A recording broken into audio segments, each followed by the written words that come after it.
We'll start our session here. Very good afternoon to you all. I'm Lalit Durandar, Senior Professor Mechanical Engineering, NAIR.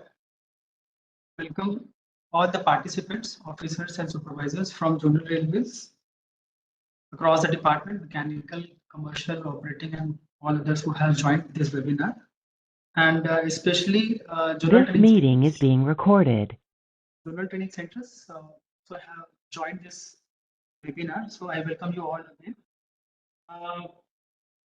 In financial year 23-24, we have transported 1590 million tons of freight, and out of which around 4 to 5% are finished steel. About 2 to 3 times raw material is required for producing 1 ton of steel. In the year 2021, iron ore policy has been issued by the Railway Board for promoting the domestic production of steel, that is giving a lot of impetus for this production and manufacturing of steel. Steel is a high density consignment which the very less space occupies the complete carrying capacity, and also is a costly item. So transportation of steel is very critical in the sense it has to be transported in a safe manner so that there should be no disruption to the traffic. Accidents are there which are causing the complete disruption of the traffic, as well as we are running both passenger as well as freight on the same track. So we have seen the casualties are also there, and especially if we talk about the rail transportation, then incidences were there where our own staff have been fatally injured and get diseased also. So it's very important. Railway Board has issued a lot of guidelines. RDSO has also made given a lot of inputs in this regard. So I welcome Sri Ajit, ED Standards Wagon from RDSO to deliberate upon the topic and what initiatives, what inputs has been given by the RDSO and what exactly are to be followed in the field to have safe and secure transportation of steel. So over to you, Ajit.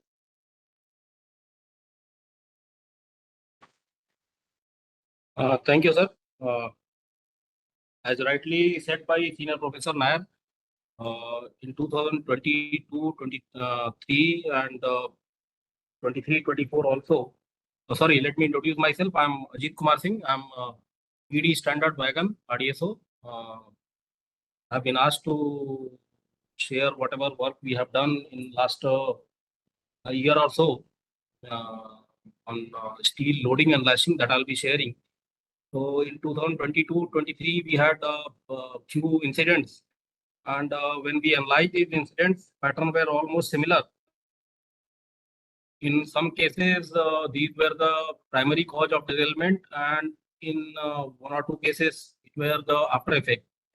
But even as an after effect, if a steel coil gets shifted and it comes on other track, it can have serious repercussions. So I have tried to cover whatever work we have done, what precaution is required to be taken in field, and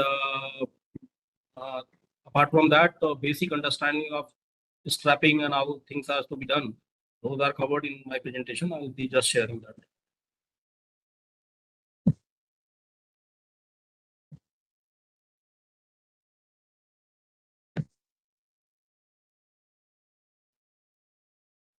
I hope it is visible. Yeah, it is visible. And just one more thing for the participants. We have deliberately kept all the participants in mute mode. I request you all to kindly post your questions in the chat box. And once the session is over, presenter wise, then we will take up those questions. Please carry on, Ajit. Thank you, sir. So these are the topics which I have tried to cover. We have selected 3 incidents of steel consignment shifting. Then what are the international norms? What is being followed worldwide for as far as this loading and lashing of consignment is covered? It is not limited to only steel loading, but for us it is mostly steel loading and some granite pipes, etc. Mainly it is steel loading, steel coil loading. There is a one recommendation from this UIC, International Union of Railways, and then whatever is being followed in America, that is AAR. Then we have specification, whatever strapping, steel strapping we are using on IR, that is governed as per EN 13247. So I have covered those provisions also. Saddle plays a very important role as far as coil loading is concerned because of its curved surface. So saddle, whatever we are using, whether it is a flat wagon or even an open box type of wagon, we cannot afford shifting of this coil. Once it is shifted, it can even topple the box and variant wagon also, because the load is very heavy and the wagon is not designed for such a eccentric load.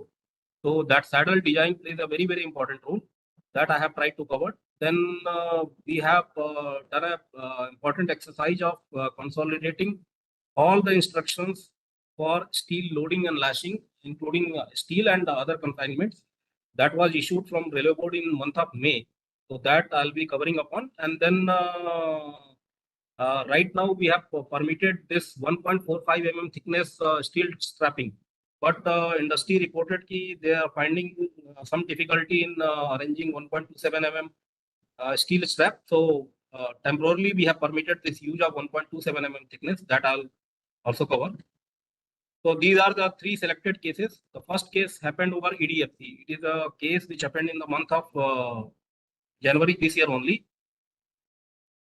We received information that a particular wagon, this was a BRN variant wagon, and coil has shifted. We collected some detail. Incident was not witnessed by RDSO, so we collected some details from DFC as well as some details from the originating division, that is Chakradharpur on Southeastern Railway. So ultimately, when we analyzed it came down that the consignment was loaded on PU saddle. I'll be sharing the properties of metal, wood, and PU also. You will see that PU has very less rigidity as far as this its shape is concerned. So under the coil load, there is a large possibility that whatever PU saddles are being used as of now, though that will not retain its original shape for which it is designed. That's why ultimately the strap gets loose and coil is bound to shift. So when we analyze, the major outcome was that non-standard PU saddle was used. Then we also observed some oil spillage on the wagon floor, and these were after effect. Of course, two strapping were found. Sagging was also noticed on wagon floor. That was also after effect, but primarily it was the PU saddle of non-standard design and non-standard material that was this shifting of coil.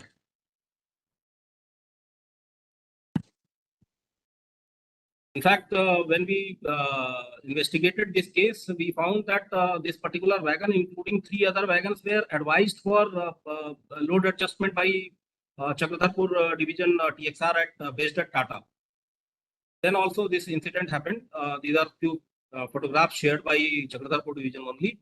So you can see in the third picture, this non-standard PU is PU saddle used, and we can see oil spillage over it. This was the it's caused the shifting of coil, and straps were finally broken. These were the photograph taken at site. You can see the PU saddle used in this wagon. These are non-standard. As of now, I'll be covering again. As of now, we have not permitted use of any PU saddle for coil loading. So that has to be remembered all the time when we are allowing any consignment to be loaded on wagon. Huge straps were found in other wagon also. Basically, once you are loading the coil, the pre-tensioning load we have defined 500 to 800 kg. But of course, if it is loaded on a PU saddle, then naturally, because it cannot retain shape under the load, it will just flex and the strap will get loose. Then under the normal jerk, braking, acceleration, and buffing and traction forces coming on the coil, it can break. The strap can break. So this was the conclusion. Primarily conclusion was PU saddle was used. Then at that time they have used this 1.27 mm steel strap also, which was not permitted. We have only prescribed 1.45. Then there was a derailment at Jhansi station. This happened.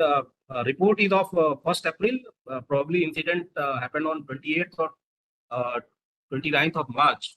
So in this particular also, I'm just sharing report is on the hyperlink. I'll share the complete report.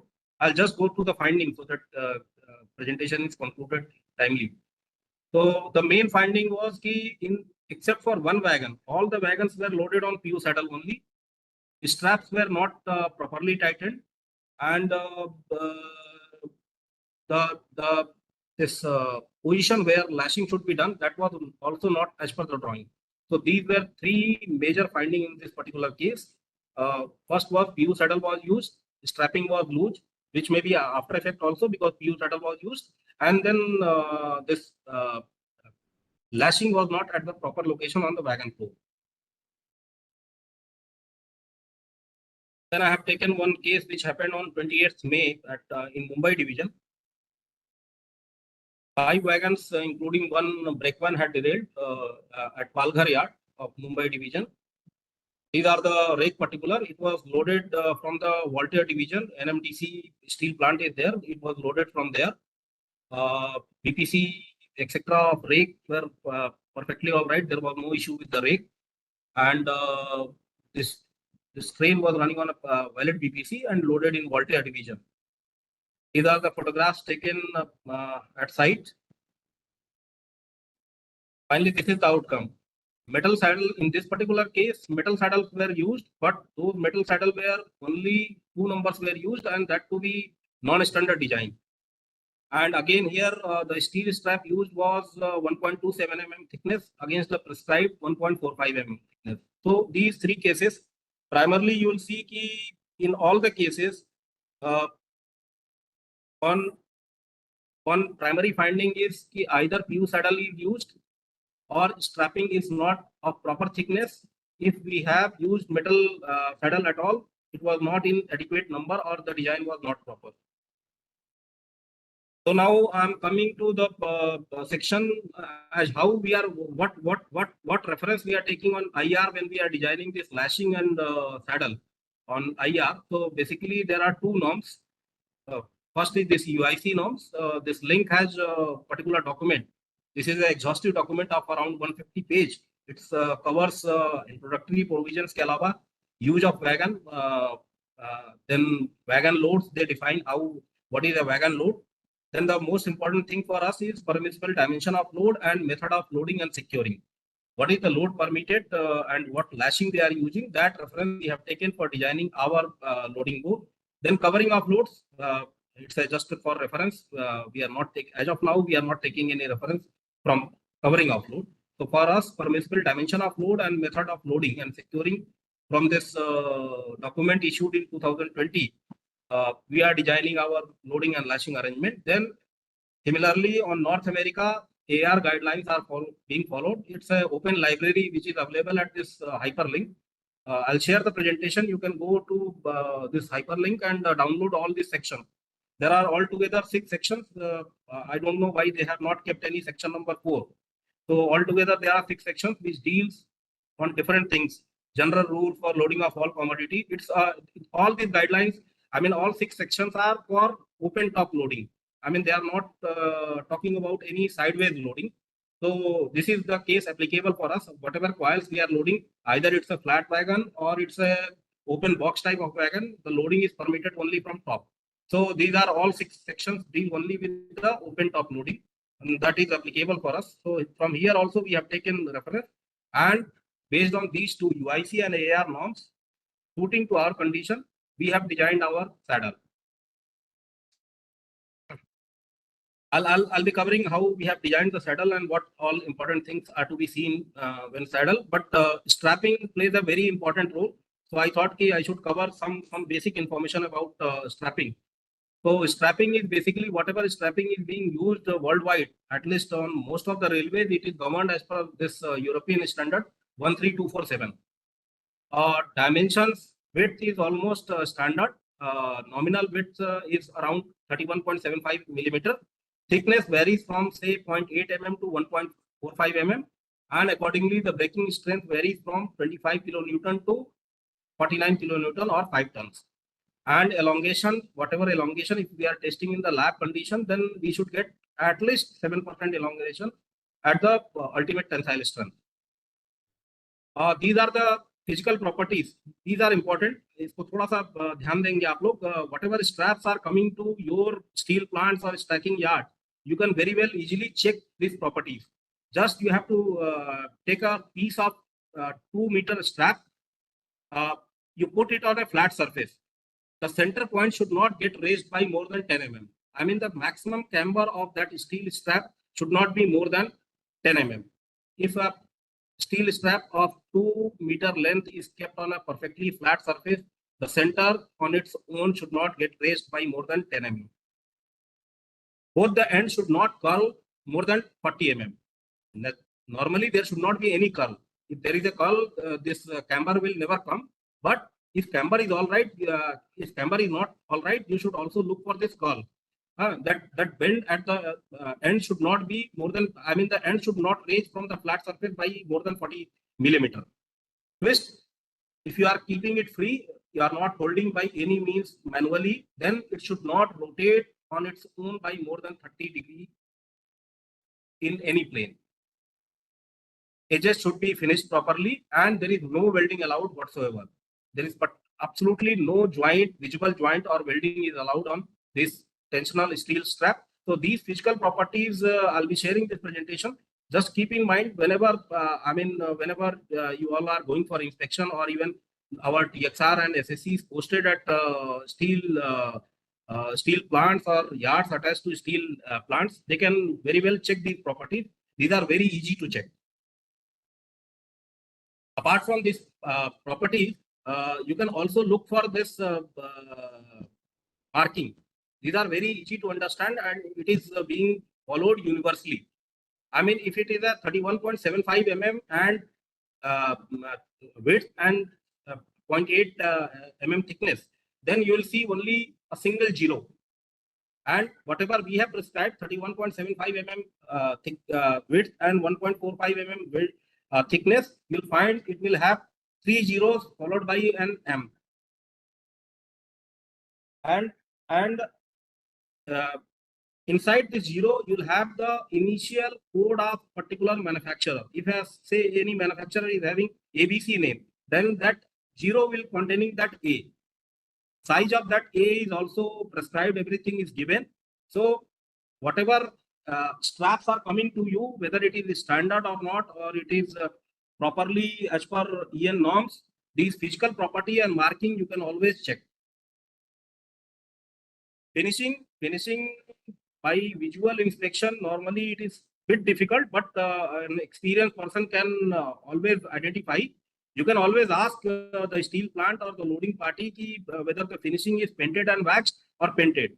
Waxed is basically through waxing this, when we are applying tension, this steel strap slide over the packing surface easily, so you get a better pre-tension. So painted and waxed is definitely superior as compared to painted, but then it's not that important. But just to keep in mind, marking and physical property checking, that should suffice. And it is requested that all our representatives right up to the staff level should be aware how, if it is 000 M, then you can be very sure that 1.45 mm thickness strap is being used. Now, how we have designed the saddle following that UIC as well as AR norms. This is the design principle we are following. If any coil is loaded with the eye towards engine, then the angle which is required to be provided, that comes around 23 degree. That should be the angle of saddle.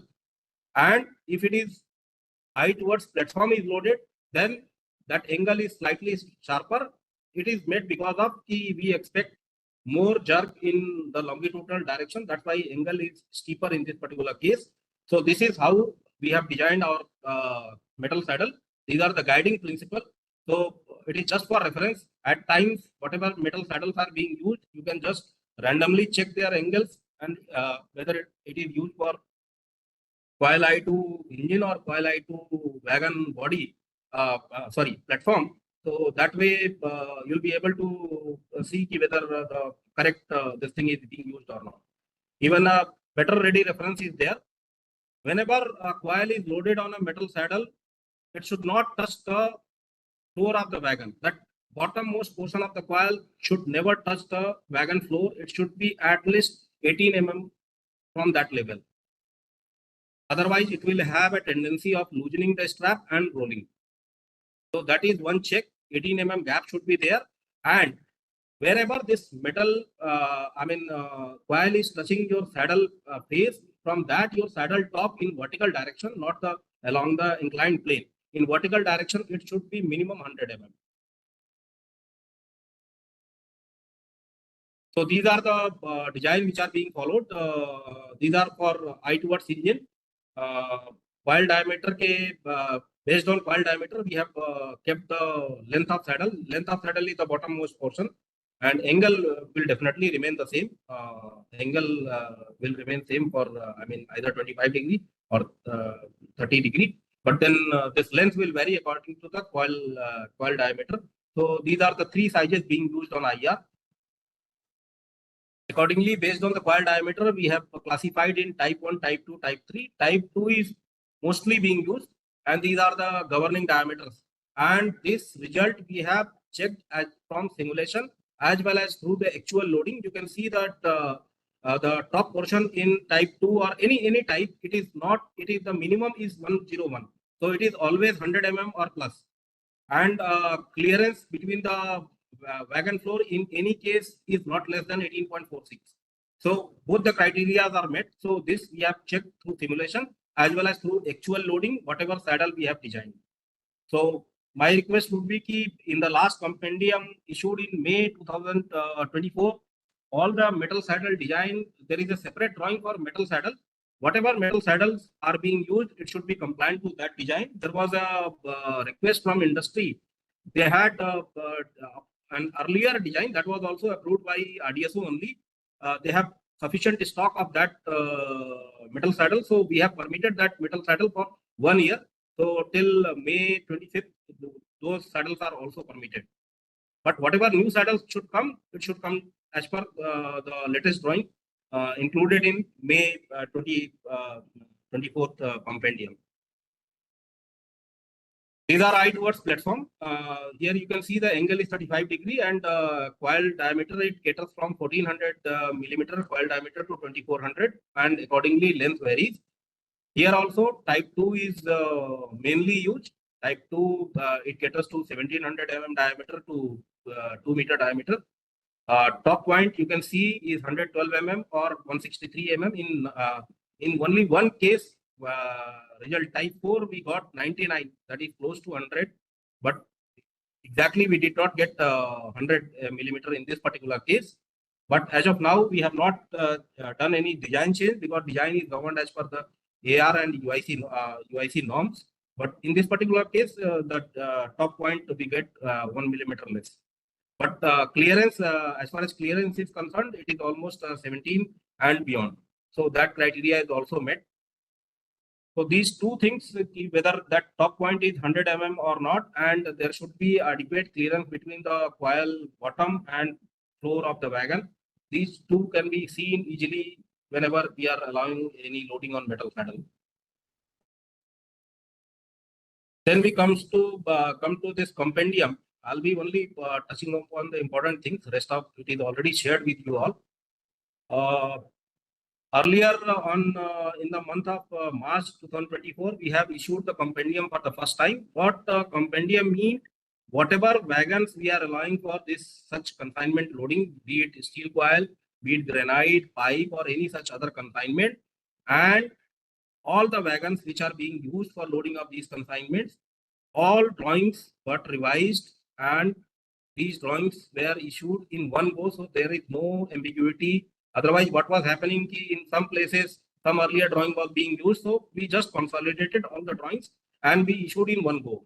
But once this was issued, we got a large number of references from steel loading plants as well as from zonal railways. So we undertook a massive exercise involving East Coast Railway, Southeastern and Southwestern Railway at Tata, Bokaro in April 2024, where almost Tata Steel, Jindal, SAIL, everybody participated. And all the issues, whatever issues were raised, those were recorded, those were discussed in RDSO as well as from stakeholders, and all the issues were covered. And then this revision was of compendium covering whatever demand which could have been catered on 17/5/24, and that was finally issued from Railway Board. So right now, this compendium available in the hyperlink, it is applicable on railways. This should be rigorously followed. If any difficulty is being faced, my request would be that should be referred to RDSO. We have received 1 or 2 reference even after that. Those have been analyzed and either it has been replied or being replied. These are a few salient points. I mean, once you are following this compendium issued on 17th of May, you don't have to look to any other instruction as far as loading and latching of consignment on wagon is concerned, be it from Railway Board, be it from RDSO, be it from anywhere else, because it has been issued from Railway Board based on our recommendation. So it is this is the latest guideline available. Whenever we will be doing any revision, that will also be used in issued in consolidated form only. We have used different colors so that there is a demarcation ki whatever is existing and something new has come, that has been given. Few loading are permitted on trial basis. Those are given in blue in the index diagram, loading index diagram. Any change, whatever has been done from the previous, say, March version, that is indicated in red. And then just for a guidance, whether we are following the correct practice or not, there is a check sheet also involved. In fact, in the month of May, we had a CRSE conference. So there was a confusion whether this check sheet is to be followed for each and every loading. No. You don't have to follow that check sheet for each and every loading, but it can be followed at a regular interval based on decision taken by that particular zonal railway. It is just for reference. So these are just from that compendium. I'll be just going through it. It covers almost all wagon variants, whatever is permitted for steel coil, TMT bars, plates, billet, pipelines, loading. It covers all wagon variants. Then on each wagon variant, whatever loading has been permitted, what orientation has been permitted, what saddle is being used, each and everything is covered in the respective drawing. Once you open that respective drawing and whatever note is given in that drawing, that itself is sufficient to answer all the queries. I have taken whatever is visible on this particular slide. It is all taken from that drawing only. And in fact, from the index only, you'll get to know most of the information. But my request would be it is always better to refer that particular drawing. So this is for boost and its variant. You can see that it allows coil eye to side wall as well as platform. Wooden cradle is also permitted. You can load on the metal saddle also. But PU as of now, we have not permitted. In fact, there was a demand for PU. For that, we have, with permission of Railway Board, we have authorized Southeastern Railway to do certain trials before we are sure that it will cater our requirement and it can be permitted. This is again for boost only, same things, what orientation, how many coils are permitted, what saddle can be used. So those information are just summarized.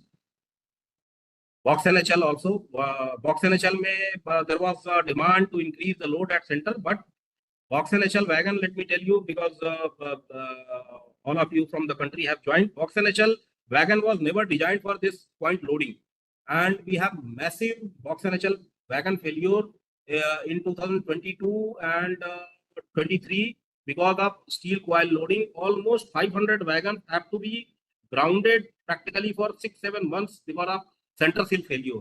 After that only we did all the analysis, and at present maximum 8-ton load at middle is permitted.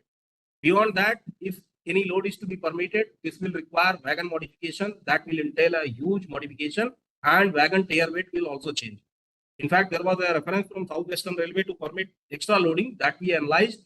We have given them a solution, but then that requires modification in wagon and tier weight will change. So it will involve commercial implication also.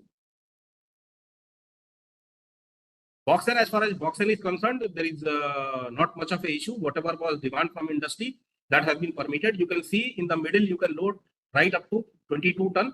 That takes care of Boxen loading demand. And it is again for Boxen only. PRN, all drawings are available in all the variants of vertical, I2 platform, I2 engine, wooden and metal, both pedals are available. These are the issues when we issued the compendium for the first time in month of March.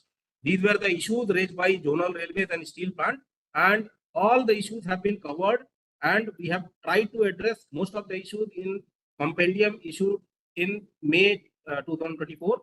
Like I2 platform and I2 engine was demanded, that has been permitted. Height of, there was some concern on metal saddle, so altogether new metal saddle design has been given, and earlier approved metal saddle has also been allowed for a period of 1 year. There was a request that number of metal saddles should be reduced, so we said sorry, this was for wooden saddle, so we said generally it should be 6, but minimum 3 wooden saddle has to be used if the load is 25 ton. Beyond 25 ton, no wooden saddle is allowed.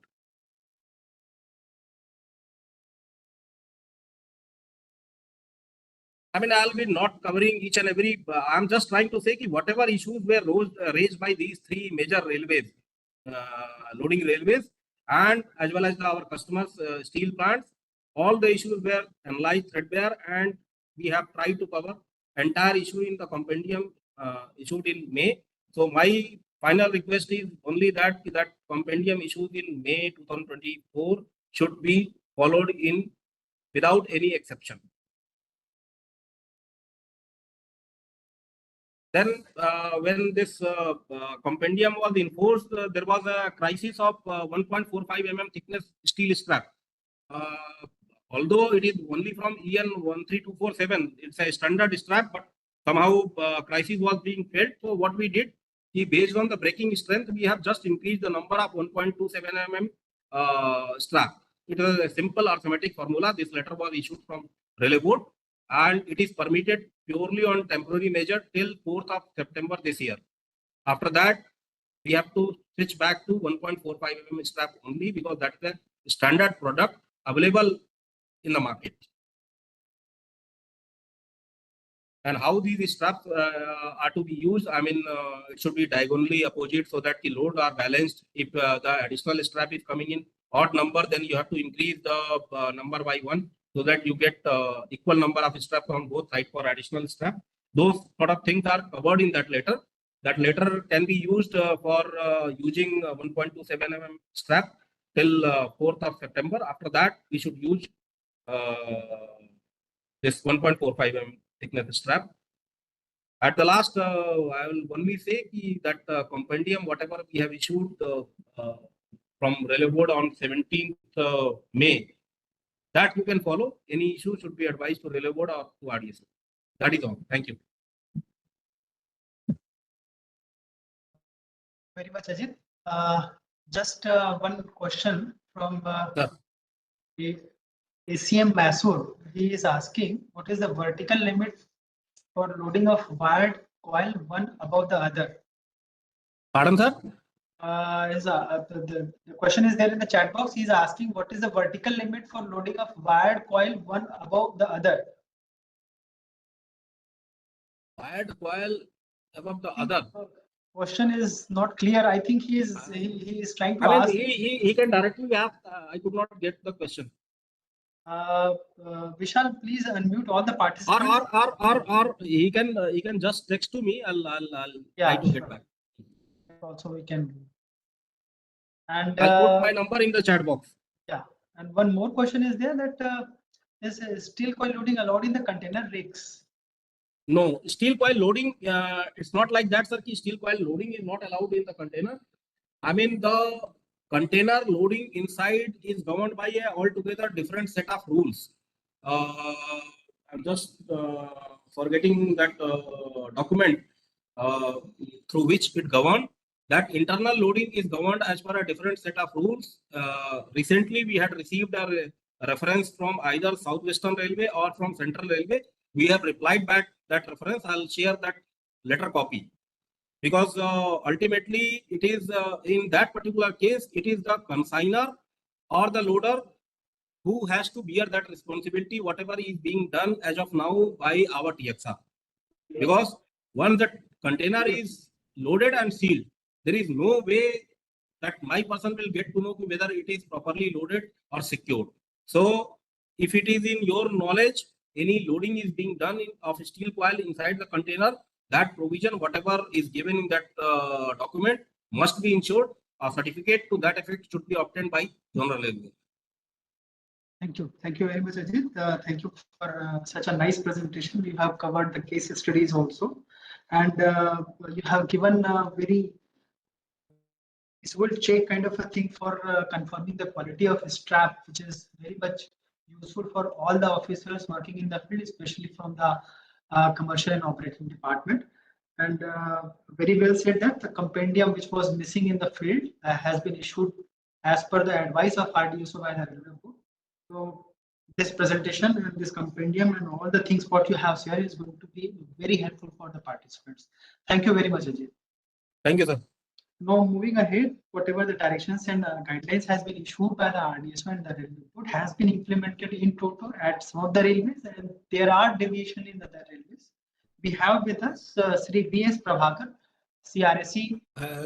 Right? Lalit, I think there are some more questions. Have we addressed all the questions in the chat box? Sir, this tarpaulin is not related with this one, sir, and some of the questions are there, sir, which are related with the field. So I think that CRSE Fred, when he is giving presentation, he will be in a better position to answer. The last one about the JSW 1.27 mm and 1.45 mm. STM freight. Ajit, are you there, Ajit?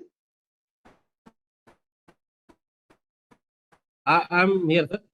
One question is there. As per JSW, it is told that 1.27 mm is used in industry and 1.4 mm is used only in shipping. This is what the question is. It's not like that. We have studied EN 13247. There is no such demarcation, and we needed whatever steel coil we are loading. That strap strength of individual strap we needed around 5 tons. That comes only from this 1.45 mm thing. Anyway, on temporary basis, with the increased number of strap, we have permitted use of 1.27 mm. If Zonal Railway still feels that 1.27 mm is only feasible, they can send a fresh reference, but then the number will remain at the increased level. Actually, his concern is from the maneuvering point of view, Ajit. Actually, he is saying that manual bending and crimping is difficult for 1.45. Sir, it's not like that. That's what I'm saying. There is large, only 2 or 3 reputed firms are there who are supplying this steel strap.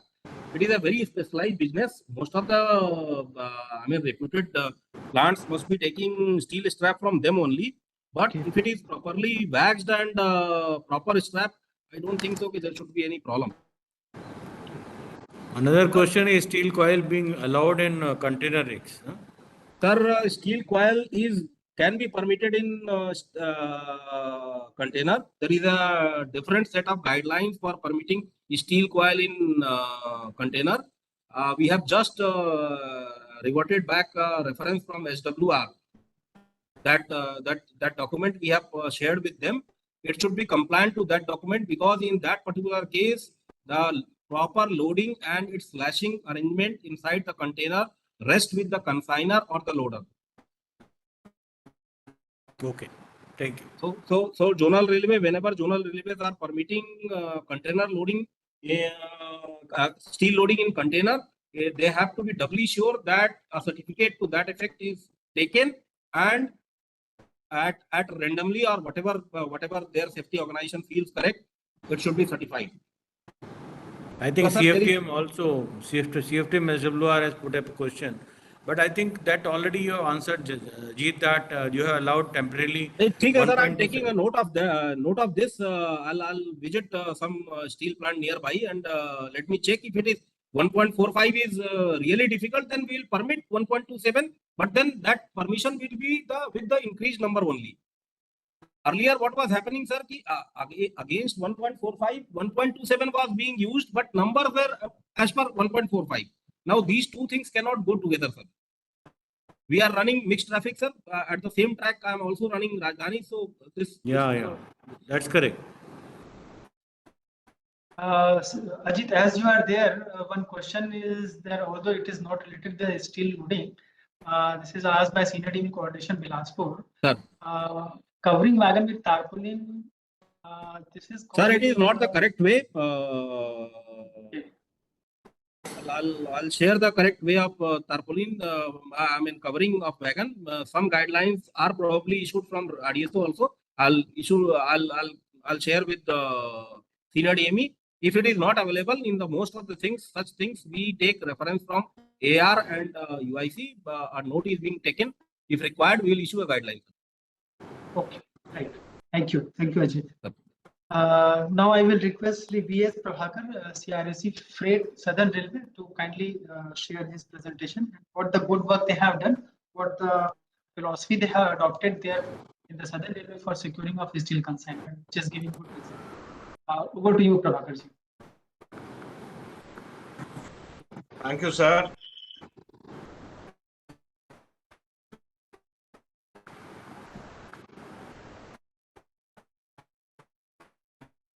I hope my presentation is visible now. Your screen is visible, Prabhakar ji.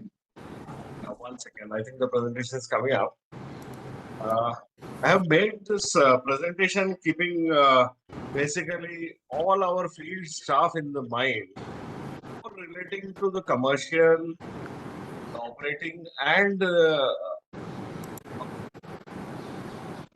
basically this is for the last man who is responsible for all these works that we always entrust to. My presentation will be talking about 5 to 6 aspects. Basically, they are wise. We are seeing this presentation. The first question will be, we need to talk about this. For that, I have covered my presentation into various sections. One of which will be the type of wagons used, the type of consignment, the aids used for loading, common defects, the safety checks, and the case studies. Now, I have 3 case studies which are very interesting. I'm sure you'll all like it. They're analyzed in detail with the root cause analysis. Now, to start with the type of wagons used for steel loading. We have also put the pictures here. We have not shown a container, but we have discussed enough on container with EDRDSO. The other wagons are all covered here. I have shown Boxen, Boast, BRN, BFNS, and BFNB. Now, there are different designs, and you will all observe that the design is particularly for the steel loading.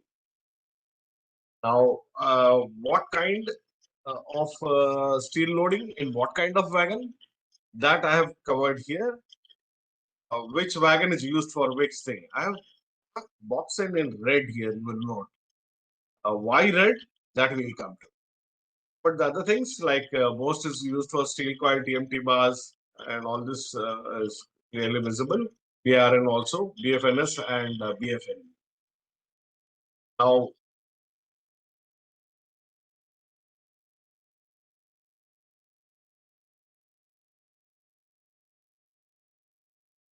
while everybody is, I mean, we all know what are the types of commodities. Just to put it through in perspective with a picture, this is what we are talking about: steel pipes, TMT bars, steel slabs, billets, steel coil, steel bar, hot rolled steel, and granite slabs. Each one of them is different, has a different character, and therefore requires a different kind of packing and lashing. And that is the crux of all this presentation. Why we are talking about this particular thing only is because all these commodities are to be strapped and lashed and secured differently. It requires different arrangements.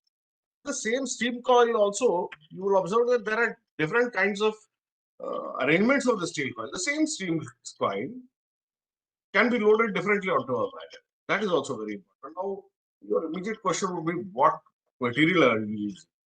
At presently, what we are using, as we've seen earlier, these are the metal saddles to your left and wood saddles to the right.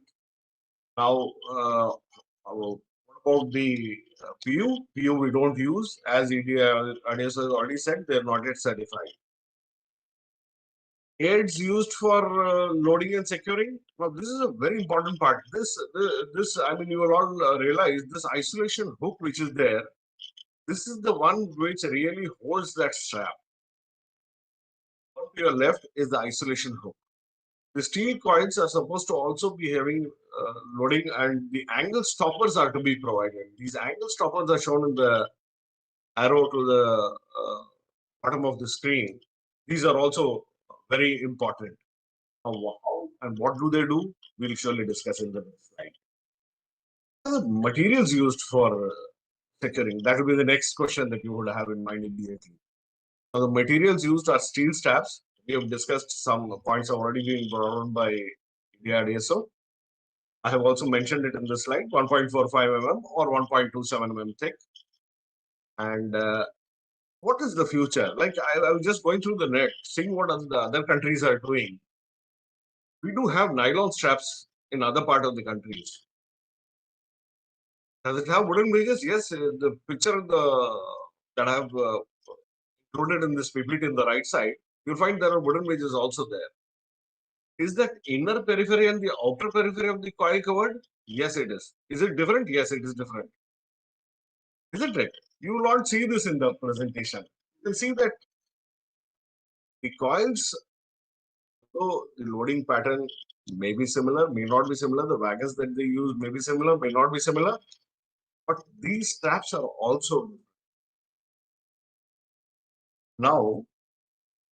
What is the loading pattern? See, I'm sure that photographs will convey a lot of things.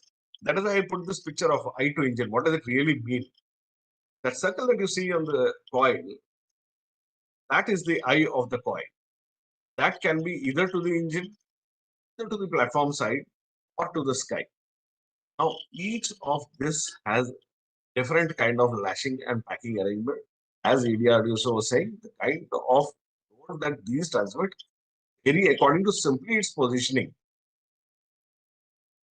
Therefore, the need to see on what kind of steel coil, how the steel coil has been loaded and what is being loaded. What are the common defects? This immediately comes to our mind. What is the common defect that you found so many years that we are transporting? To the left of the screen, you'll find a picture which shows the telescoping. This is a telescope, isn't it? That is why it is that telescoping, that inner part of the coil coming outside. This unwinding of the coil, this too we have seen. And the third that really perturbs us is this breakage of the strap. You see the strap on the isolation hook, just near the isolation hook where the arrow ends, you'll find that there is a breakage on the left side of the strap. Now, this has also been seen. These are the common defects. Now, you immediately come ask me a question of, so, okay, all these things we have seen. Now, what are the safety checks? The safety checks, I have mentioned 5 most important of them. Come to some others also a little later. The 5 most important things that I thought at this stage you should know is the provision of stoppers. That is to restrict the jerks and sliding of the saddle. Then ensure proper notching of the straps. One question will be immediately, what is notching? I'll come to that. I'll show you in detail what is notching. Then the straps must be located such a way that they do not bite into each other. Bite into each other means come in contact, direct contact with each other.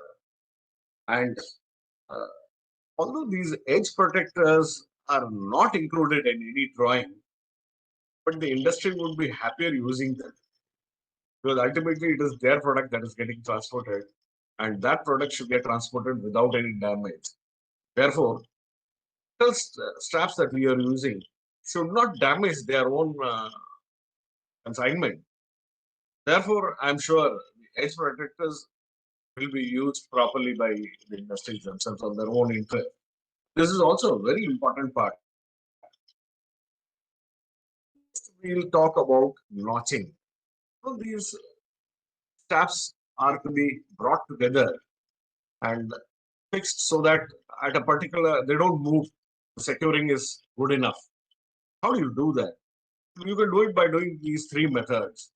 One is the one that you can see on the top left, down notch joint, in which you will see that the portion which is bent is going downward. Therefore, it is called a down notch. The reverse one is the one in which the notch goes upwards. And then there is a crimp joint. To the extreme right, you'll see this picture showing that crimp, that U. Now, these are the three kinds of crimp joints that are normally used. Well, immediately it should come to your mind, what others are doing for packing this steel coil. We have talked about so much of packing. What others are doing? So across the country, across the world, what is being done? This, this picture is showing you. It talks about the steel edge protectors, the steel bore ring, steel pads, the clips, the steel donut. A donut is basically, for that eye, protect that eye, that portion. Then the cardboard edges, then the steel sheet jacket and metal straps. So this is what is done in the manufacturing plants in other countries. Now we come to the real part, what we have really experienced. We have transported steel for so many years now that we know what really happens. What happens?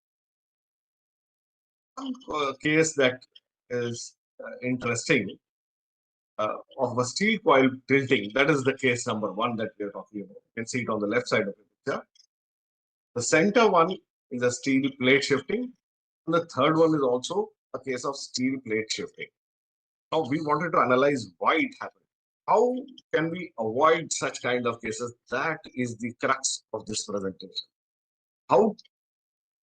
Basically, we all know that if we repeat our mistakes, then we are not learning from the past, isn't it?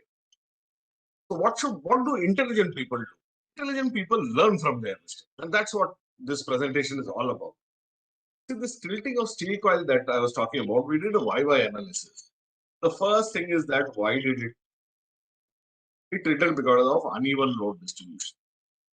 Ask me, what is uneven load distribution? I'll come to that. Did that uneven load distribution happen? Because of the floor damage. Why did the floor damage? Because the cross members welding gave up. I'll tell you what is a cross member. You'll see that in Prashant's presentation also, which is coming up. He'll be explaining in detail also about the technicalities of those. Then, improper welding. Why did the cross member welding give up? Because of improper welding. Oh, why did that happen? We found out it happened due to poor support. This was the YY analysis or the fishbone analysis or the analysis of what happened. But I'll tell you further more details. I'll give you some more details by which you will appreciate how we can avoid these kind of incidents. This was a voxel loaded wagon in which the steel coil shifted. There were 4 coils loaded.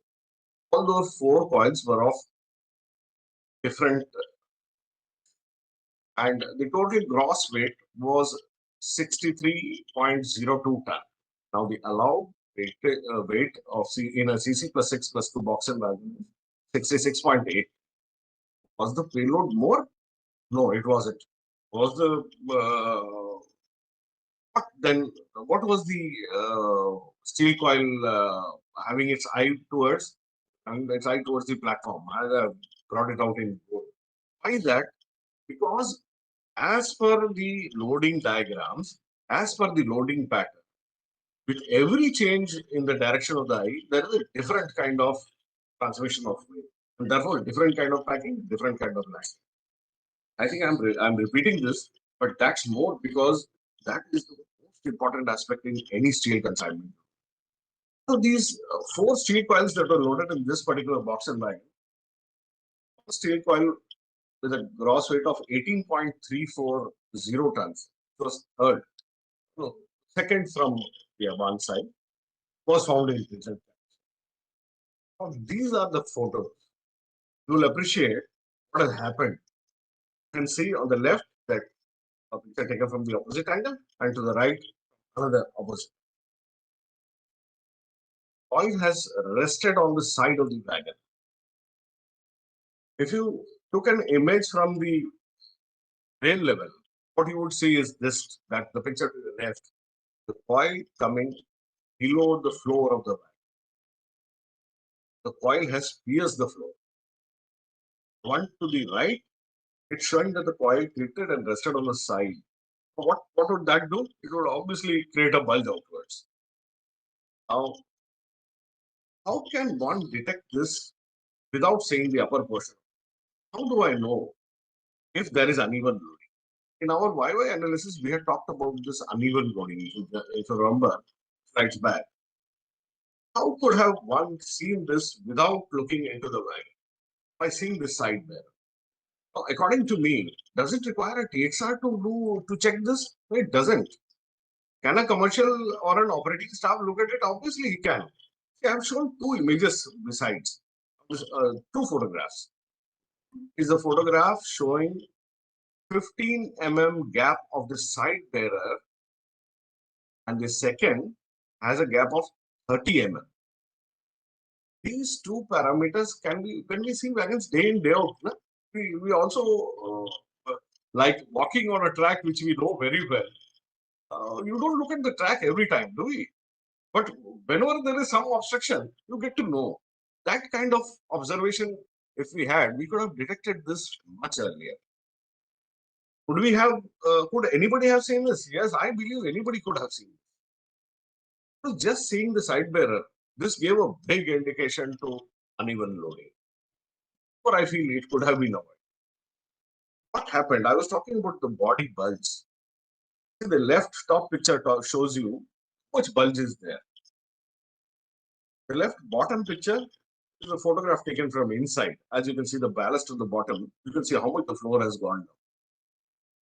Now, right side picture. Right side picture shows that the welding made to the side panel was also not good enough. This is avoidable. Use of proper standard patches during welding is mandatory. This wagon was PO'd around 6 months back. And please see the photograph at the first left. You'll see that one of the cross members has given up. Adjacent cross members have also given up. As you can see, this is at the bottom of the wagon. The rear end body was also damaged. The side of the wagon body was also damaged.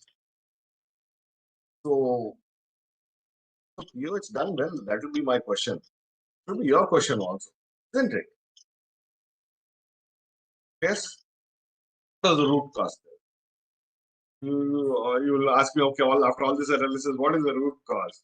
Well, the root cause is, according to me, one of them, steel plate was running on a premium BBC basis.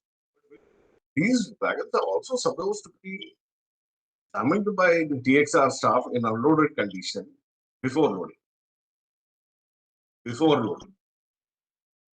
But no such safety run examination was done. No such thing is mentioned. So basically, what we have done, too many things have been violated, I believe, which are avoidable, which are really avoidable. Safe to run examination by TXR doesn't take so much time. It is in unloaded condition doesn't take time absolutely. This incident could have been avoided by that. Now, we listen. Like Railway Board and RDSO keeps listening to what we are saying. EDRDSO is also mentioning that they already heard the steel industry also, and they have brought out the points in that 17.5, 24, 20M. They have brought out all the 36 items in clear how they have attended to the industry's requirement. The same basis, these box and HL wagons were also prohibited for steel loading. Now, I have attached board's letter also in this as a picture. It is issued in 25/1/23. Hey, why did board have to do this? Because box and HL wagons have been designed for uniform distributed loading. They are not meant for point-loaded consignment. Now, that is the reason why I kept on saying that steel loading consignments are special. Therefore, even though they form only 5% of our loading, they require a lot of attention. And therefore, those wagons which are specifically meant for loading preferably be used. The second case that we analyzed was this load shifting of the steel sheets. Now, as this picture shows, this YY analysis here, so that this steel plates had shifted by uneven load. Can you believe this? Even a steel plate, how can it give you uneven loading? Yes, it can give you. Look at this picture. Look at the picture at the second picture at the top. These plates have been loaded. You will find that the plates that are in the rear are already risen from the base. How much of uneven loading we should have had in this open wagon? Do you think that if anybody had seen this picture, he would have allowed it anybody? For that matter, even the same operating commercial or TXR staff. Don't we have seen this? This photo is also incidentally, shown from a platform, but still we can see it is uneven. Okay, what happened then? That happened because of the improper lashing. So, what else we missed? You see the yellow and the red rectangles that I have made.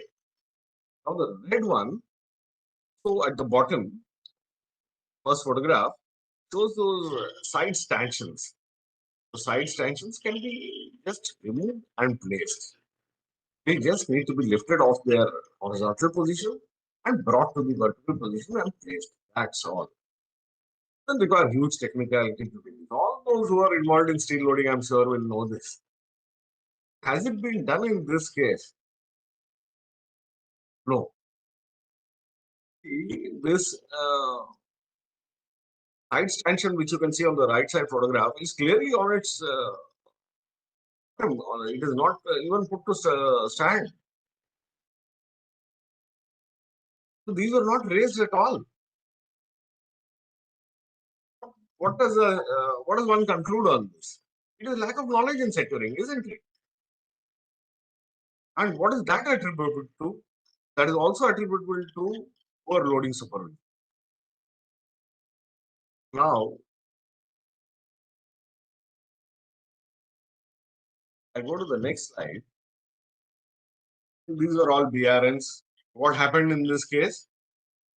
The load got shifted, hit and damaged one starter signal. What happens if the signal is disturbed? Your section is gone for 12 hours. So before the train had stopped at the section, had the GDR checked it, OH would not have tripped, the starter signal would not have been broken. It was noticed that two wagons, the steel plates shifted. The train suffered a detention of 9 hours, and 9 hours means, you can think today's rate, if it is all the sections are jam-packed, and all of my operating fellows will tell you every 10 minutes is very important for me to run a train. If my block section gets blocked for 9 hours, I'm doomed. Now, you will immediately ask me what happened actually for this. how we could have avoided it? Could we have avoided? That is the question. Yes, it could have been avoided. In this case also, the empty rate was not offered for consumption.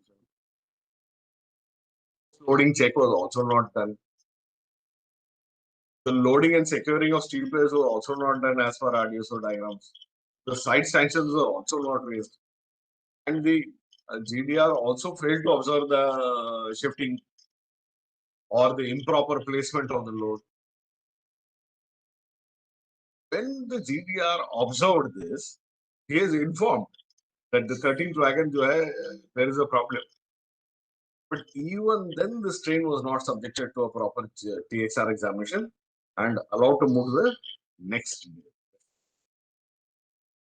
Was this avoidable? I think it was. Case number 3, this is also a very interesting case. Again, we did the YY analysis, and we are finding that, as I told you, it is the shifting of the steel plate. The loading was not symmetrical. See, symmetrical loading. What is symmetrical loading? Basically, the center, when you take your car back, you can see certain in the reverse. When you want to park your car, normally you reverse your car. You can see an image in your dashboard. It gives you position your vehicle. Now, I'm sure some of the people from the steel industry would also be there with us. If not, also, can't we use this kind of arrangement in while loading the consignment? See, this consignment symmetrical, had it been symmetrical, this case would not have occurred.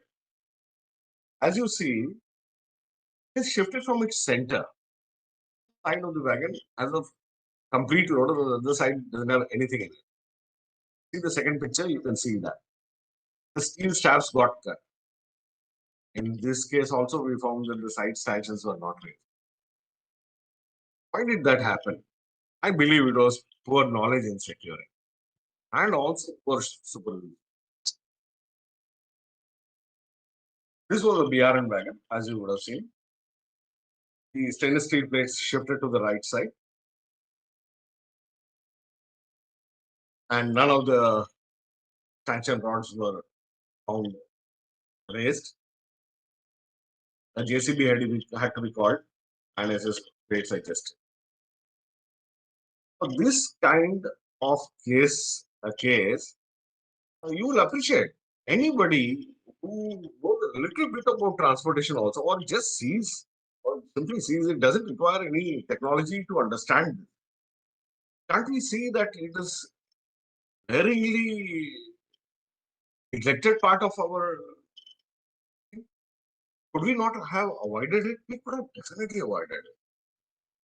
So, as a RDSO board and everybody has been saying, we also made a list which is extracted from their points only, which we need to ensure during steel coin consignment. The rake obviously should be protected. No damage to wagon floor body, as we had seen in that first case. Then the lashing securing arrangement. Then, of course, it should not exceed the payload. The longitudinal and symmetrical loading should be ensured. The last point is very interesting. You see, I have mentioned that the crane operator should be competent. Now, how do you know if the crane operator is competent? Crane operator is competent or not? Well, he is supposed to have a competency for operating the crane. Anybody can ask him. Any of our supervisors operating commercial carriage, DSR, whatever, whoever is there. What happens by this, Prashant will be telling you in his slides.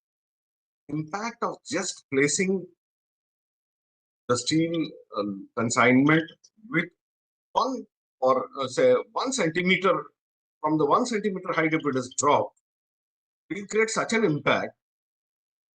You can see this impacts on the four sides of even box and wagons, box and HL wagons, even after cold loading. What happens is when the bucket of the JCB is rested on the side, you'll see a dip in it. This is completely avoidable, isn't it? This also one must remember. While going for the supervising the steel consignments, please look into this. The competency of the crane operator. Then obviously it's not increase the maximum moment dimensions. The tensionometer should be used for checking the steel strap clashing. How is the tensionometer? How it is to be used? These tensionometers can be used while loading. After that, these tensionometers you cannot use to find out whether the correct tension has been given or not. So it is mandatory that when the tensioning is done, when the loading is done, the tensionometer is used. Crimping of straps. As we have talked about, I showed you the different type of crimpings. Basically, these crimpings are so that the slippage of the strap doesn't. Then the weight of the consignment on both the bogies should be identical, strapping and symmetry and stanchion drawers. Now, these were the points that we thought are very important for the field level staff, for the staff who is at the ground level. The question should be, okay, after all this also, what kind of examination do we suggest for the field rates? Well, we do the premium examination and what kind of wagons we have already talked about.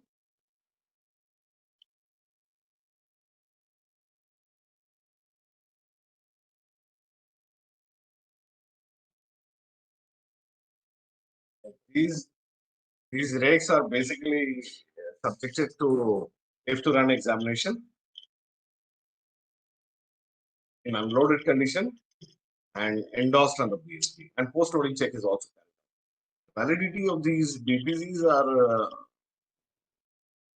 premium pattern.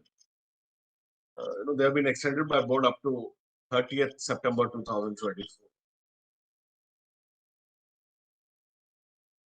for the premium pattern examination. That is very important. It is only up to 30th September 24 that premium pattern has been registered, but yes, it is extended. The straps calculation, PRDS has already spoken about. It is only the nominal thickness that we need to ensure. Calculation of the straps also we have seen. As an interim measure, these 1.27 mm steel straps are allowed only till 4th September. They are a month away. Be watchful on that. And as it's an interim measure, then adopt purely to 1.45 mm only. That should be ensured by everybody, unless ISO gives us some instructions on this. My next question, as would all like to ask me, what is done by other countries? That should be the question that you have, isn't it? So I have put some pictures. It's done in Germany. Do they load their steel consignments?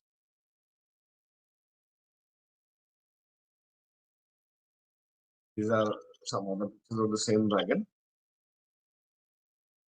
All that I wanted to say. I'm sure Prashant will put in some more details onto the other things. If there are any questions, I'll definitely take up. Thank you, sir. I request participants to raise their questions if they have any.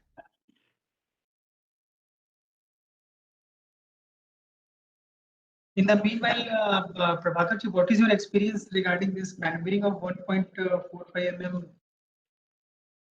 steel strap in your railway? Sir, in our railway, we haven't started using this 1.45 as yet because the industry is basically saying it is not available. Okay. Last time we have steel consignments only at Salem, loaded only at Salem. Okay. What we found is the scale on 1.45 mm, saying it is not available. Okay, got it. The last feedback that we got. So as no questions are there, I request participants to keep posting their questions in the chat box. In the meanwhile, we will move ahead, and if the questions are there, and then I will request Prabhakarji to answer them. Thank you very much, Prabhakarji, for giving such a nice presentation with especially that why analysis is very helpful in dissecting the actual reasons and coming out with the conclusion what actually went wrong. You have also explained the practical aspects in a very great detail, making all the stakeholders, not only technical but from other departments also, to make it possible to identify any uneven loading also there. Thank you very much. Now, we'll request Shri Prashant Kumar Singh, who is presently CDO SMVB, but he has a very good experience while working as DME hospital in this field of steel coil steel consignment securing. So, we'll request Shri Prashant to kindly share his experience and enlighten all the participants, please. Over to you, Prashant. Thank you, sir. I will introduce myself, sir. I'm Prashant please. Kumar, currently working as, I will share my presentation also, sir. Working as CDO SMVB in Bangalore division. But prior to that, I was working as DME hospital, so looking after the steel loading in JSW, that is Vijayanagar plant. My presentation is visible. Yeah, presentation is visible. Kindly take it to the presentation mode so that the bigger screen will be there. Yeah. So I will start with this. The picture which we are seeing in the background, actually this incident happened in Australia in 2018. I've taken a picture from the report of that unusual incident in Australia. So what has happened is one coil, the coil weight is 16 ton. A coil has fallen down from one of the their goods train, and after falling, it has came to the next track. And on the next track from the opposite side, a passenger train was coming. The logo of that passenger train has hit the tail of coil, as we can all see. But by God's grace, nothing much has happened. But yes, this is kind of a wake-up call that we should be very alert in this. Otherwise, we are lucky that our steel coils has fallen on the other side and nothing major has happened till now. But we should be very cautious. Moving ahead, I will next show you that from where this steel coil has fallen, from which wagon. Okay, so you can see the area from where this steel coil has fallen. You can see this very huge pocket.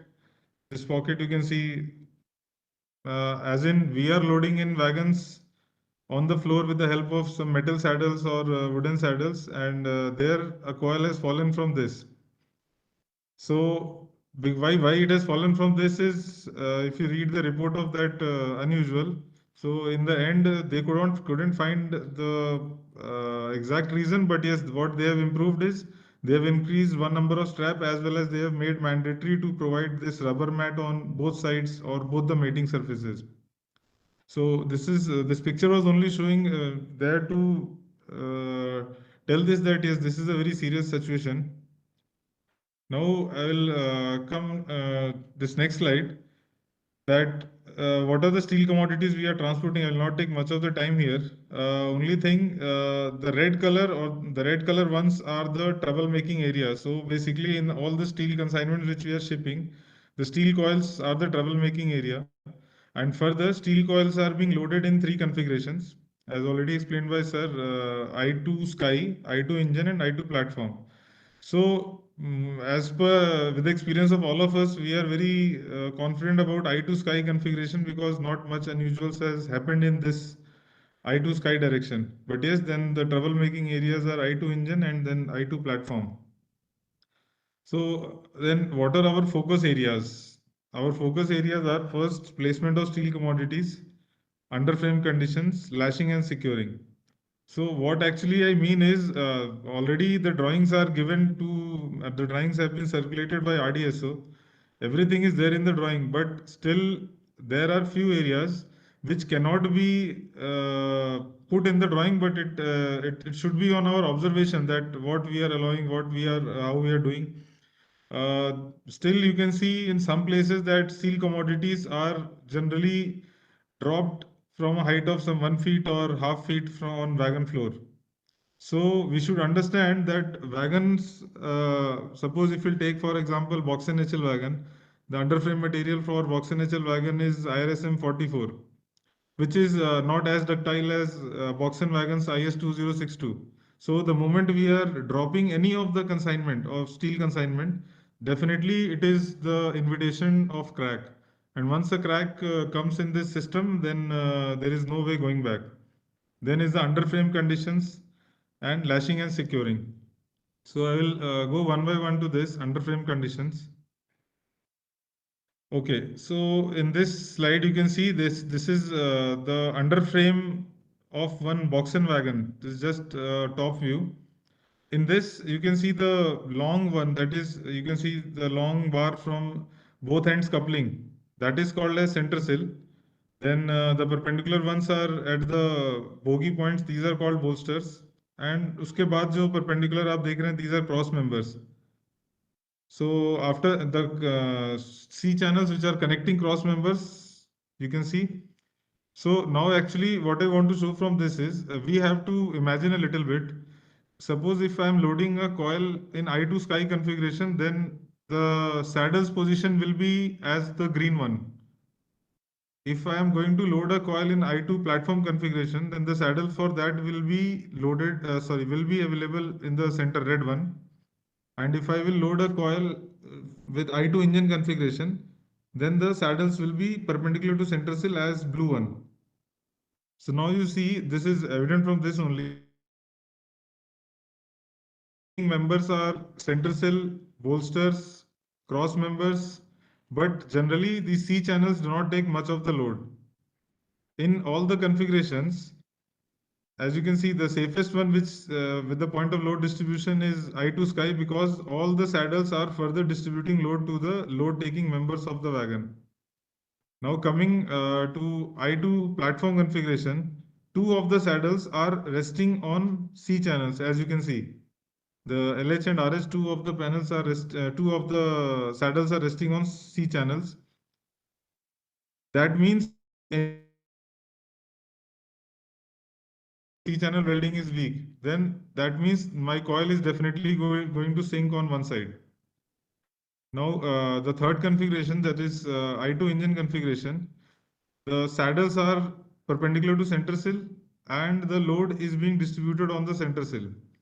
That means this is also very safe as seen from the load distribution point of view.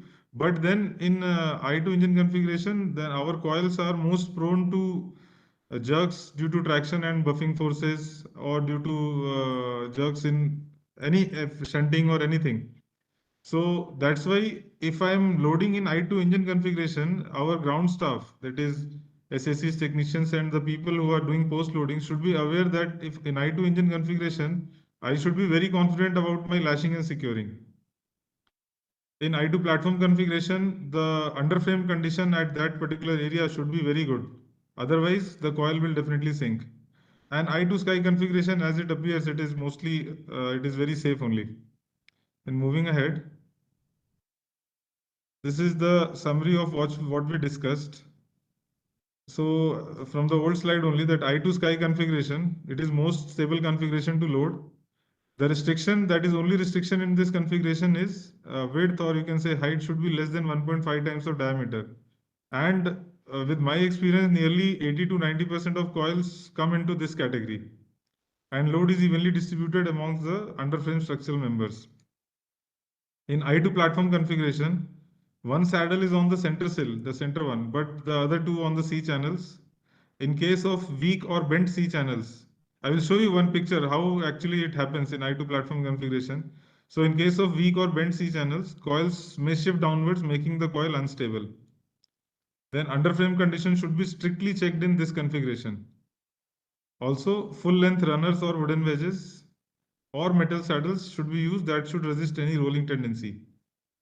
The last I2 engine configuration, then all the three saddles are perpendicular to center sill, as we have already seen. Sorry, all the four saddles. Chances of coil shifting due to underframe defects are very less, because my load is directly coming on the main structural members. But most prone to slide due to acceleration and deacceleration of a train. And lashing and securing is most important in this configuration. Then moving ahead. So this is one case which happened to a rake it was loaded at JSW. That was under my supervision only. This incident has happened at Jhansi on June 23, where one coil you can see has sank. You can see in the right picture, the coil has come down and wagon floor is somewhere coming on the wheel. You can see that. So that is a result of weak or bent C channel. So in I2 platform configuration, our main focus area as the ground team should be that we should be very careful about the underframe conditions. Okay, so now coming to this next slide. This data I have taken from UIC code of practice for loading and securing of goods. Now what we think is, if I have loaded and secured a coil, that means there are no loads. There is no load coming. But if we'll carefully see in longitudinal direction, there will be and during the jerks, the forces are not like some static force. It is some snapping force. A jerk will come for a very brief period of time. So you can see in the longitudinal direction, the forces will be coming of the order of 4G. That means it's a huge. Then in vertical direction, it is coming as 0.3 G, and lateral direction, that is transverse, it is coming as 0.5 G. And the problematic thing about this force is not static or uniform. You can see it is just applying on a very small time period. For example, this 2 to 8 hertz will come out as some 0.5 to 0.125 seconds. So you can imagine how small the time period is. 15 to 20 hertz, I think it will come as 0.05 seconds के आसपास. So such a small period of time and such huge force. So now I have, you can see these are the forces coming when I am loading a 25-ton coil. So you can see, even though the coil is 25 ton, but momentarily that snapping forces coming are of the order of 100 tons in the longitudinal direction, 12.5 tons in the lateral, and in the vertical direction it's 7.5 tons. So generally what we think is vertical direction में तो कोई force नहीं आ रहा है, we should be nothing will happen. But then vertical direction also there are forces coming due to track conditions and other things. Moving ahead. Then first is what are the causes of this? That why steel coils are so unstable?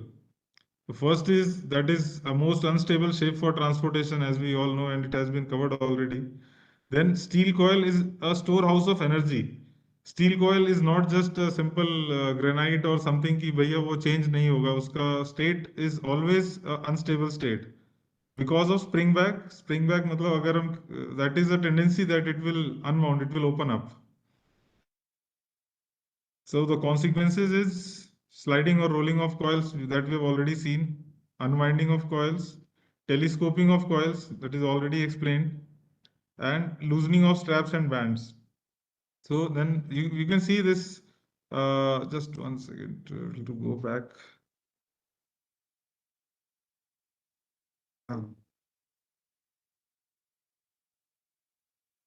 So in the next video, you just see that what exactly is this steel coil, how it is, मतलब कितना dangerous है वो.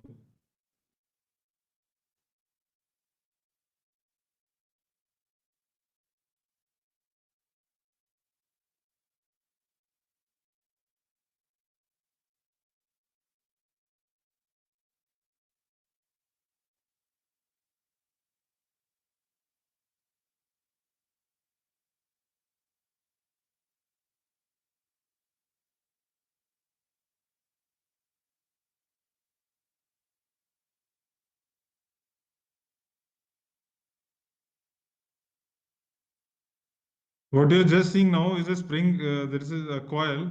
The coil is now that coil transport हो गया. Now that person is opening up this coil. Just see the quantum of force with which this coil opens up.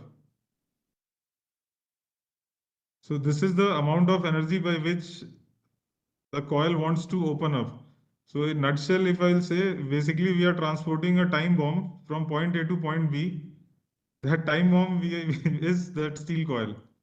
So now in the next slide, you can see that if some of the defects which I have shown, you can see this telescoping. I will not take much of the time. Already it has been covered. So this telescoping generally happens because of cornering and this layer, the layer of the coil itself wants to open up. So generally उसमें वो movement की possibility हमेशा रहती है. So the idea behind this is that responsibility should also be taken by the rolling the steel coils. That rolling should be ensured that there is no. Then you can see this is you can see this is one magnified area in the left side of the picture. The space between the sheets of the coil is more as compared to the edges. I think it is, you can see this, and that itself also says that coil wants to open up, and in this case one strap has been broken. You can see on the right side, on the right picture, there are two straps you can see which has been broken due to this. So the more the thickness of the sheet of the coil, the higher is the spring back forces or the forces with which it wants to open up. The more the thickness, then more number of this what we call circumferential bands and this radial bands we should provide, and we should provide them in a symmetric manner also. It is further covered in the next slide. I will explain at that time. Then these are some of the pictures of how strap generally breaks. You can see it has thinned out in the left picture. In the right, some shear, the strap has started shearing. Then what is the what exactly should be done, and what is the most ideal case for loading of or transporting of coils? You can see these are the two cases generally is being used in our Indian Railways. One is in BFNV wagons. You can see the coil rests on two inclined surfaces. Now the point of this inclined surface is the forces, the reaction force is always making the coil, centering the coil. The reaction forces are in such a way that the coil will be centered. Now, generally, there has to be a gap between the bottom and the coil. Suppose there is no gap, that means it is, I will show in the next slide. Then in the right picture, that is BFNS wagon, there also the forces are in such a way that they will stabilize the coil. So basically, by using these kind of configurations, we are using the weight of the coil to our aid, and we are using them to stabilize the coil. So now moving ahead, this is one of the generally wooden saddles we are using. So now what is the problem with wooden saddles? Actually, it has to be viewed in this sense. If there is some gap, as you can see in the with the arrows, there is some gap here between the coil surface and the curvature of the wooden saddle. So if loading party is manufacturing coils of very different diameters, the range is very high, let's say 10 ton to 25 tons. In that case, the saddle should be chosen very carefully, that maximum area should be in touch with the coil surface. Suppose if I am putting a 10-ton coil for a saddle which has been meant for a 25-ton coil, then such kind of situation will arise where the surface will not mate at all. Then, due to variation in the coil diameter, that full curvature of the wooden saddle will never mate. As the bottom of the contact is at only this, the point of contact is at bottom, normal reaction is vertical. That means this normal reaction is not at all stabilizing the coil. It is of no use, in fact. Then there will always be rolling tendency in the coil while acceleration and deceleration. Also the effective area of the contact is very small. What we feel is कि पूरा saddle पे load आया, but actually it is not like that. This bottom portion is the place where the load is coming, and therefore, as people on the side, we should also ensure that there should be some thickness left at the bottom. Otherwise, the saddle will crush at the bottom. Also, the availability of wood is becoming an environmental issue. Then moving ahead, then what best we can do? What is the closest thing? The closest thing is metal saddles. It is being used mostly by all the other stakeholders. Metal saddles also is a situation similar to BFNV and BFNS wagons. In this also the forces are somehow bringing to a stable position. And the only precaution we should take in this metal saddle is that metal saddle should itself be given stoppers, because otherwise the coil will move along with the metal saddle itself in case of buffing or tractive forces. So the stopper should be definitely provided with this metal saddles. Then moving ahead. So now till now we have discussed the configuration. Now this has already been covered also by CRSE circle that steel joints are the joints which we are using. So now you think that हमने strap लगाया, strap का strength is let's say 49 kilonewton, but actually after notching the strength comes down. That I will show in the next slide. In this slide, the important thing to notice is you can see in the down notch joint as well as reverse notch joint, the seals have been cut and the straps has been blocked because of mechanical interlock which has formed. Whereas if you go to crimp joint, there is no mechanical joint. These are just deformed and it is the straps are prevented at a place due to friction, not due to mechanical lock. So we should definitely avoid this crimp joint. And what actually happens, what physical significance it has is generally most of the dyeing tools we are having in our steel loading site parties, they are making most of the times down notch joint. Or in some cases, maybe reverse notch joint, you just have to change the direction. Then we have to, every 2 to 3 months, we have to check the condition of the die, because when the blades or the edge of the die worn out with time, it will soon shift to crimp joint and we won't be aware. And then the slipping will take place. I will show in further slides, I will show. Then you can see here, the single notch joint is 45% of the strap breaking strength. If it's strength, then double notch joint is 65 to 75% of strap breaking strength. And this I have directly taken from that document. The strength of a crimp joint comes from the deformation of seal, creating frictional forces in the joint, as opposed to a mechanical lock, as in the notch type, which I've shown earlier. Crimp joint must not be used in the spring back coils. So then we have to check it very carefully that our notches are getting properly. Then you can see if this also happens in one of our rake. After that, we have analyzed this angle also. You can see these are slipping marks on the straps. The straps have slipped. You can see I've shown with the arrows. I don't know if it is very clear or not, but the straps have slipped with respect to each other because there was no mechanical lock because of improper notching. Okay, then why do straps become loose en route and what can be done? So you can see that effort should be made that to avoid overlapping of straps on the coil surface. That you can see on the picture. If my straps are overlapping like this, then definitely I am inviting the loosening of straps, because I'm giving a cushion that straps can become loose here. Then entire lashing system adjusts due to its vibration and jerks en route. Do a video for that.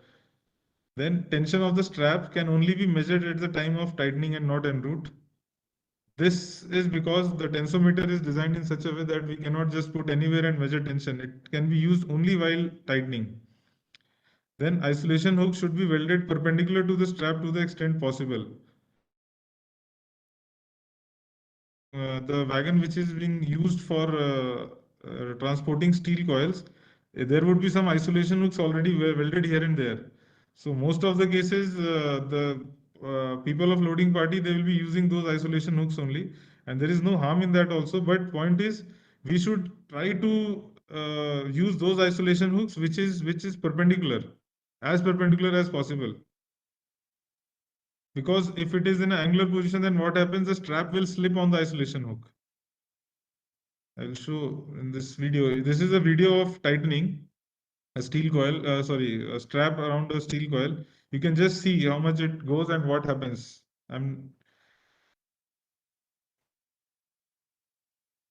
So now we are tightening. You can see the tension is increasing. So it has been tightened till some 840 kgs. Now you see what is happening. It automatically comes down. And the range is also very high. It comes down by 40-50%. You can see. At that spot itself, the wagon has not moved at all. The coil has not been touched. no shunting, nothing. At the spot itself, it will reduce.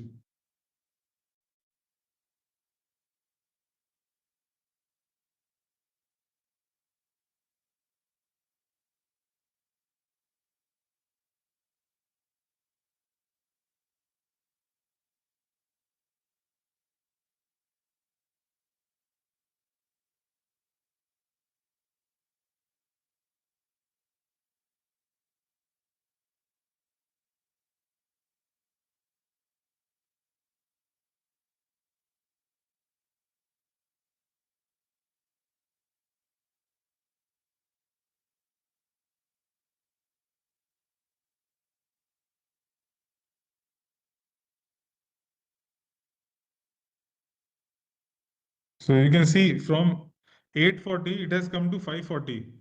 That means down by some 300 kgs when the coil was there only. It generally happens because there are very minute, what I call adjustments which happens automatically. Because our wagon floor is not very sturdy. Wagon floor is generally wagon floor little bit it lifts at the point where isolation hook is there. Then there might be slipping at isolation hook areas. Then when the strap above the saddle, above the coil will also slip a little bit. So all these factors lead to reduction of the tension in the strap. Therefore, that range which is given by RDSO, that is 500 to 800 kgs, should be strictly followed. Actually, what happens is, suppose if you see simple mild steel, any mild steel metal you take, mild steel, the maximum elongation in that is 0.7%, 0.5%, or maximum 1%. But whereas this steel straps, they are having elongation of 7%, 9%, in some cases even till 11% also you can see. Why? Because these straps are just metal rubber bands, and the rubber best performs when it is not over tightened and when it is not under tightened. So suppose if I am tightening it, let's say I am tightening it below 500 kgs. What happens with at the spot itself, the strap will become loose and it might come to 100 kgs or so. If I am tightening it above 800 kgs, it may lead to breakage of straps at the first jerk which comes to the coil. That's why this range is very important while tightening. So at regular times, because we cannot use this tensometer in all the straps, because in one coil there will be somewhere 7 to 8 straps. Every strap applying a tensometer is not possible. But yes, we should at least sample check some of the straps. Then these are some of the cases in which slipping and thinning of straps near the isolation hook. As I told you that the strap slips near isolation hook. If it is perpendicular, the slipping will be less, but yes, it cannot be zero. नहीं हो सकता, it cannot be zero. So these are the some of the key points. Actually, this is the ideal situation. This situation is nowhere followed, but actually this situation is, you can see some square parts, that is these edge protectors. The worst thing for strap is any sharp edges. With the sharp edge, automatically shearing will start and the strap will fail. And the strapping system is designed in such a way that even if one strap loosens up, then entire strapping system of that coils will fail. So now you see the edge protectors generally at all the edges, edge protector should be used. Even though it is not in the drawing, but loading party should use this edge protectors. It will help that their straps will not break. Then circumference, these are, you can say, the radial bands or bore or eye or radial transverse bands. These should be placed symmetrically. Circumferential band should also be placed symmetrically. And the more the thickness of the sheet of the coil, more number should be circumferential band should be more, because the coil will be having more spring back. Okay, then this is one more thing which should be followed by rolling party, as that is rolling mills. Why? Because while the orientation or angularity of this coil cannot be changed after the coil has been taken off from the mandrel. So actually what happens, you can see, if I use this weight of the coil in such a way as what has been shown in the right side, then the tail of the coil is not going to put any load on the straps. Whereas on the left side, the tail of the coil is going to put some load on the strap, which is ultimately going to loosen or weaken the strap.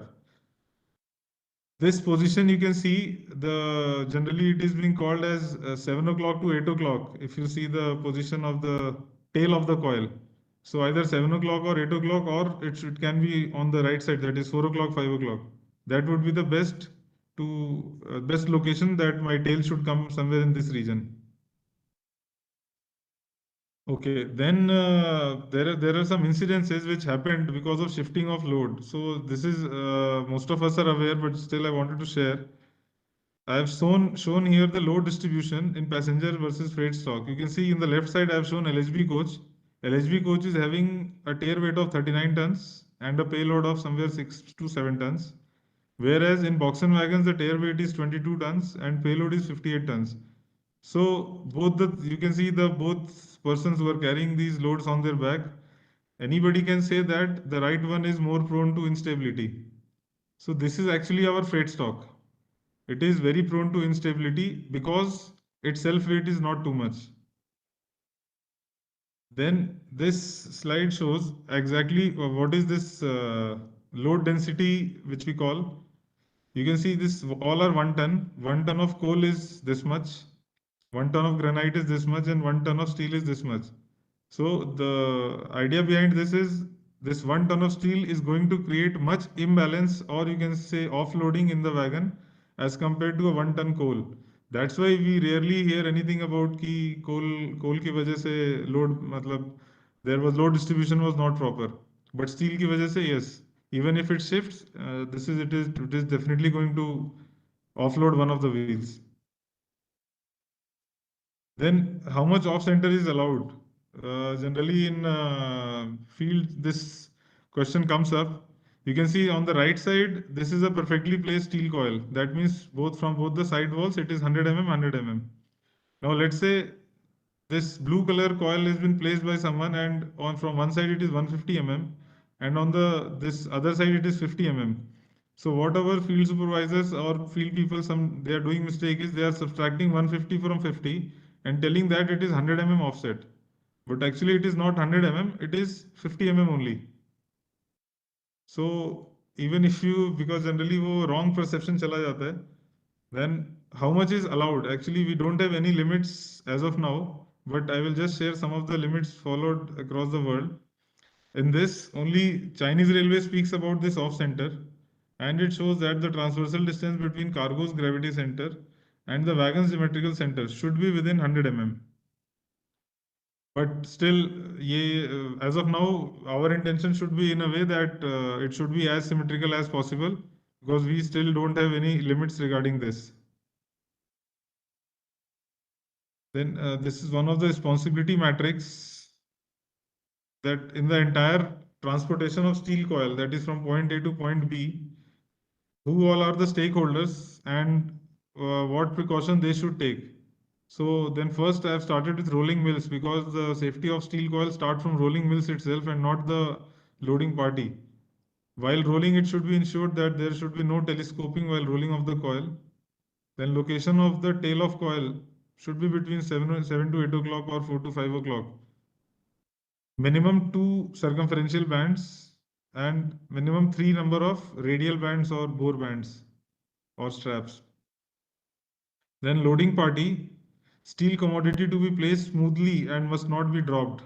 Generally it happens because obviously we are using generally EOT se load kar rahe hain, to from the top it is not exactly visible, but still we should try to be as best as possible and not drop it.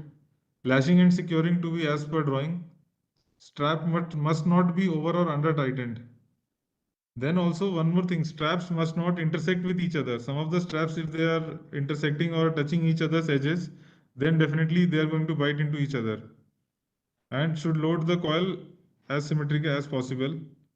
Then post-loading team the responsibility for that is condition of C channels, especially in the I2 platform configuration. And then ensuring loading and lashing as per drawing. In the last unloading party, the strap should be carefully cut before taking out the coil. Otherwise, what happens is, suppose there are 7 straps, they will cut 5, 6, and when they lift, what happens? The floor of the wagon comes out. So again, it is unsafe कर देता है.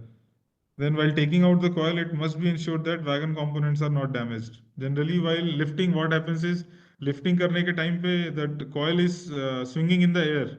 So while swinging, if it hits any of the side arm or stanchions of a BRN wagon, then it is going to damage that. And it is attention of it in line is very difficult. And these are some of the key points. It has already been covered, so I will not take much of time. That you can see stoppers. Stoppers में one thing we should be very serious about is that there should be some overlap. Generally, drawing में specified है 100 mm overlap that it should overlap.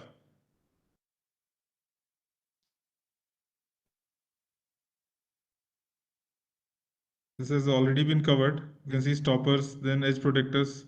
Obviously, this coil is not very perfect, as we can see some telescoping has already happened. But still, I just wanted to show those edge protectors. Strap should neither be over tightened nor under tightened. Then these are some of the points which needs attention. That is, some limit of off center should be either checked or decided, or because many a times in the field it is a point of discussion. And loading on PU saddles and specifications, that has to be followed up whether what to be done. And the way forward is that advising loading parties to develop loading or unloading bar handling facilities for vertical loading, because till now the experience with vertical loading is good for all of us. That's it from my side. Thank you. Thank you, Prashant. I request participants to raise their questions in the chat box.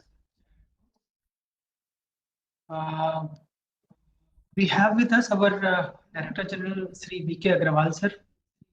He is throughout associated with this webinar. I request Ji sir to kindly address the gathering and guide us. Okay, thank you, Lalit. First of all, I would like to thank Mr. Ajit Kumar Singh, ED Wagon, Mr. Prabhakar, CRSE Freight Southern Railway, and Prashant for excellent presentation given on the topic. In fact, all the three of them are expert now.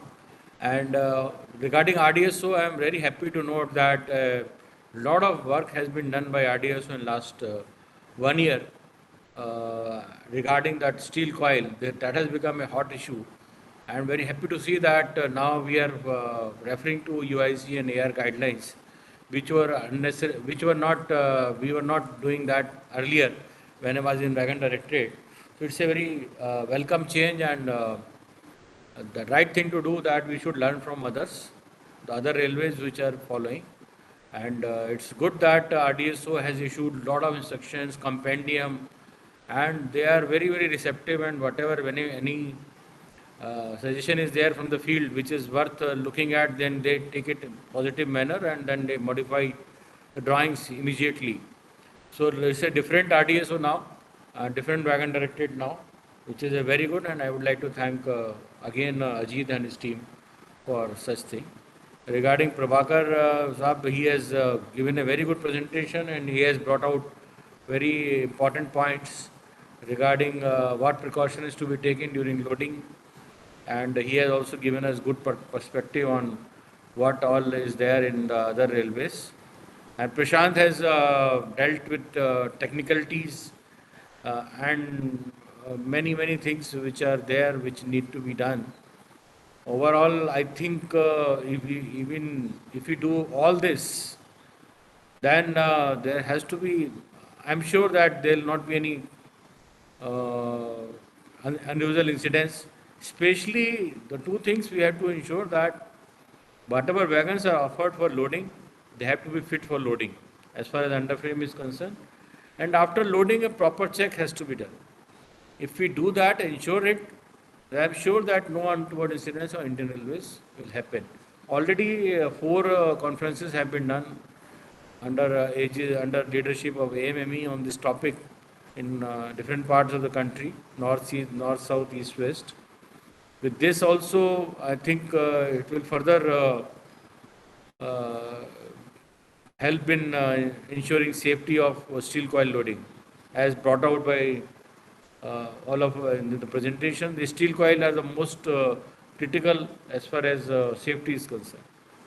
I think there are some questions, you can take it.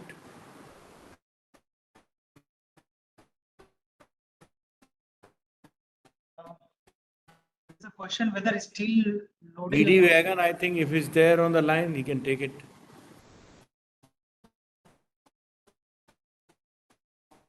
I think they will note down. Okay, Ajit, just there are 2 questions are there on the chat box.